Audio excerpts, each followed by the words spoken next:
So, it's 3:30 a.m. in the morning here in Central Time Zone of the United States. Just got done watching episode 3 of Star Trek Picard. And I guess it's time for another review.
Well, hello Internet, it's your old pal King Washbader here, coming back at you with yet another Star Trek Picard review.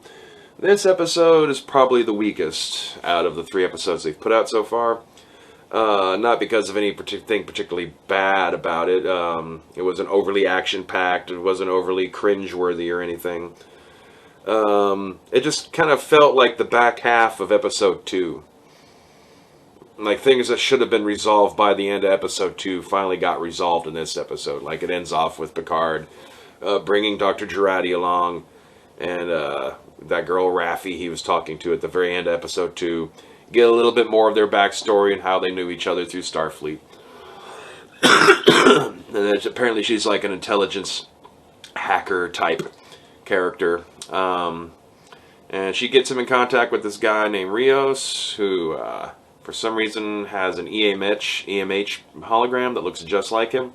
And they have a starship that Picard can use that apparently is unregistered and does not at all look like anything the Starfleet makes. In fact, I would say from my own perspective, it reminded me mostly of how ships looked in the Old Republic era of the Star Wars prequels.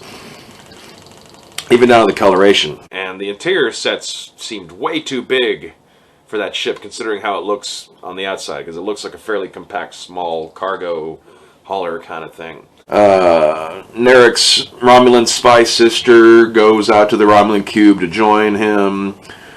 Daj's sister meets with some Romulan lady fortune teller. Talks a bit about mythology. We get to meet Hugh, who I guess is this episode's classic alumni guest star. Not so much, like a crew regular from TNG, but it's Hugh.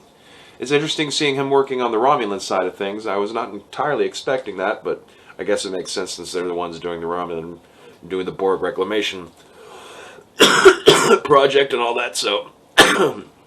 But anyway, I don't know, I got to see the housekeeping crew get into some fights to protect Picard.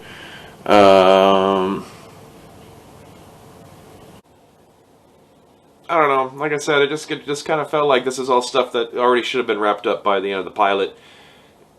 I mean, they're just now finally on a ship and off doing their mission, and apparently the next episode is going to be recruiting even more crew. So I don't know exactly how many episodes this is supposed to have all told. I'm under the impression it's only going to be like 10 or 12, maybe? If even that many, maybe could be as little as 8, and so I hope they get to the point of actually getting on the stick, of actually figuring this stuff out. Raffi already knows where Bruce Maddox is. It's someplace called Free Cloud. Hopefully it's not going to turn out to be the Canto Bight of Star Trek. There was like a couple of weirdly like Star Warsy vibes in this episode. I'll have to admit it. Yeah, it felt a little Star Warsy.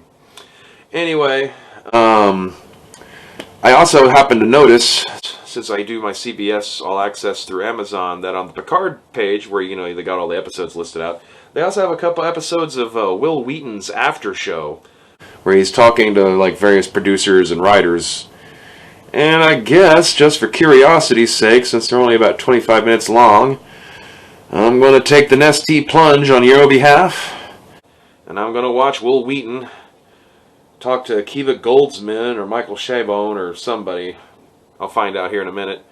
And then I'll report back to you on how exciting watching Will Wheaton reprise his fantastic role as internet meme Will Wheaton. Okay, I did not finish the first episode of The Ready Room that I started watching. That's what the Will Wheaton show is called.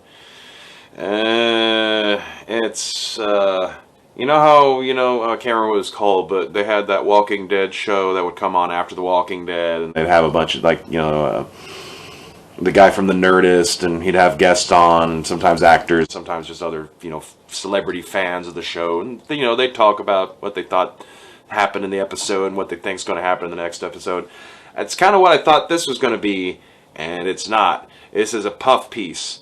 The opening segment is basically like special feature type stuff, footage and, little shots of very highly staged interviews with actors and producers, talking about how great things are. And then cuts to, a interview with Will Wheaton and Akiva Goldsman, at least in the one that I'm watching, which is very staged seeming. I didn't bother finishing it.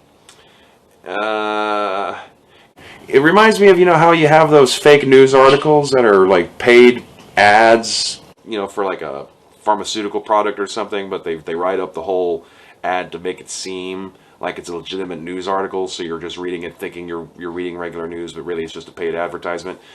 That's kind of the vibe I get off this, so I wouldn't bother with The Ready Room if I were you, but I still think Star Trek Picard itself is worth keeping on with for the time being. It hasn't done anything to like really throw me off terribly. So, of course, on the other hand, I like Discovery, so I'm already an insane social justice warrior maniac who's out to take your jobs and your freedom and impose socialism on all you alt-right bastards.